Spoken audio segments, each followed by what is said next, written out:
वहां है, पत्थरों के पीछे। चलो, लड़कियों को भी साथ ले जाओ, उनका यहाँ कोई काम नहीं है। सैमुअल, तुम दोनों यहाँ। हमें कुछ नहीं होगा, घबराओ मत। किसी भी तरह से हो, भाग जाना।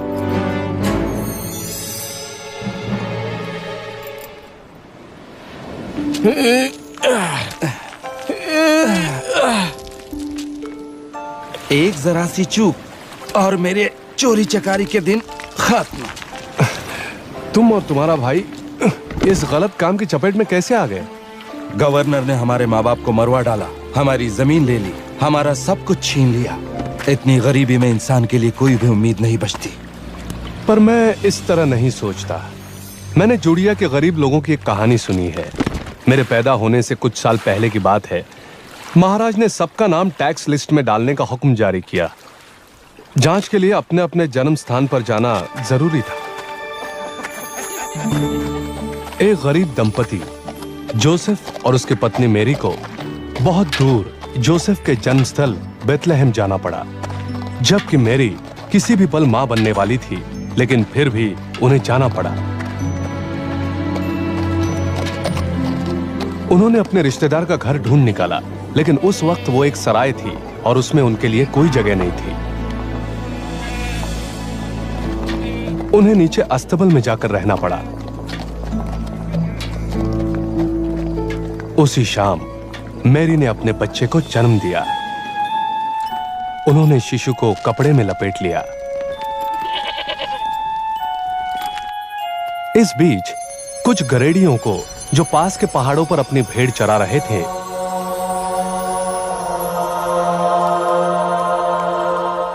एक अद्भुत वाणी सुनाई दी।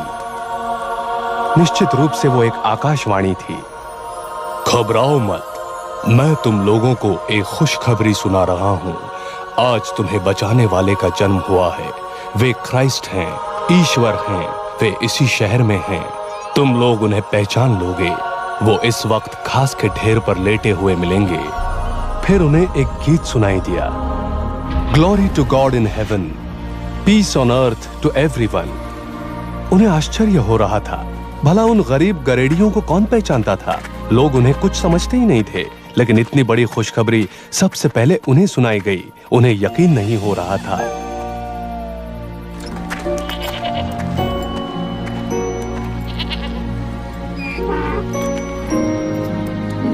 गरेडियों ने मेरी और जोसेफ को आकाशवाणी की बातें बताई।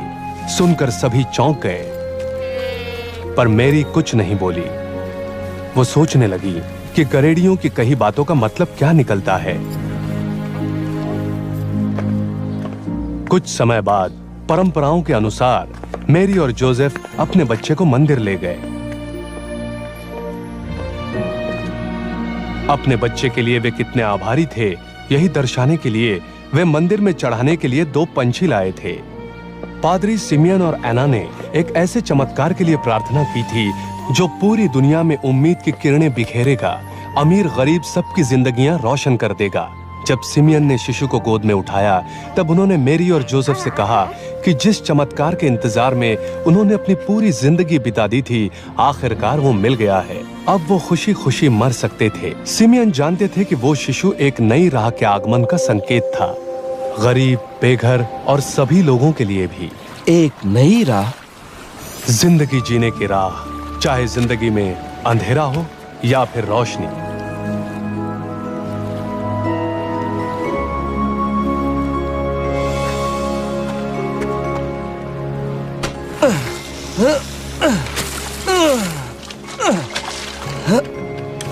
ये तो बहुत बड़ा है।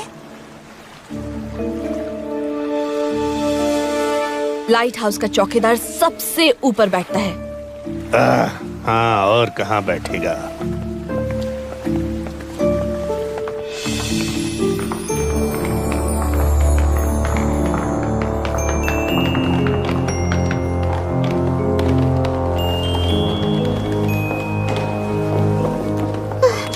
क्या हम पहुंच चुके हैं? हाँ बेटा, पहुंच चुके हैं। हम पहले जाएंगे, तुम उसे डरा दोगे।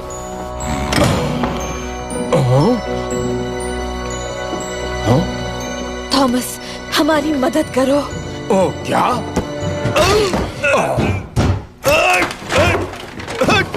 इस आदमी को तुम हमसे दूर रखो और मुझे बताओ, क्या यहाँ से नीचे भागने का कोई और तरीका है? वहाँ एक रस्सी है। ओह नहीं, फिर से एक रस्सी? कोई और तरीका नहीं है? है ना, उड़कर जा सकती हो। खोलो इसे। लड़कियों याद रखो, नीचे मत देखना।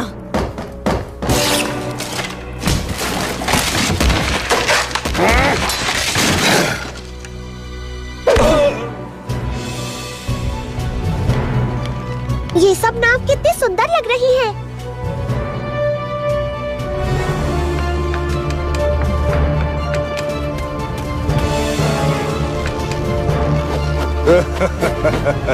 लिया, रेबेका, सीढ़ी से उतरने का वक्त नहीं है। उस खिड़की से अंदर जाओ।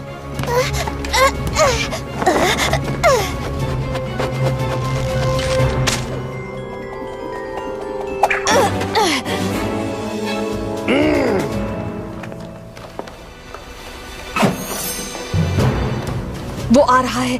सब लोग इस ठेले पर बैठ जाओ।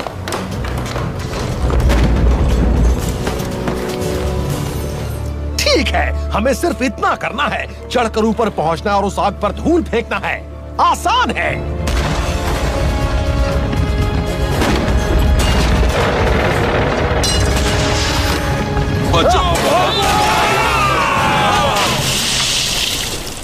ये तो टोबायस है। वो यहाँ क्या कर रहा है? क्या पता, हमें छुपना होगा।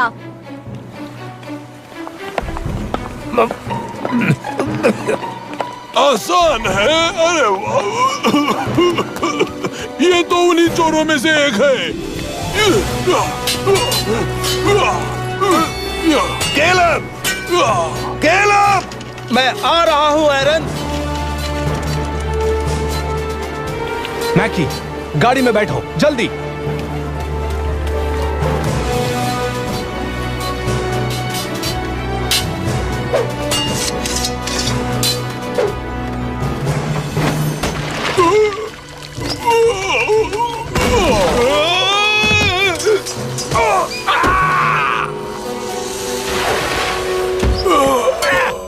उन्हें छोड़ो।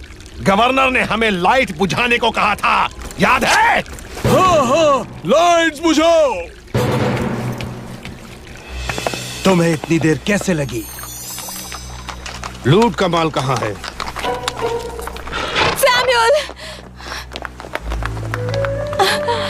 तुम सब लोग ठीक तो हो ना?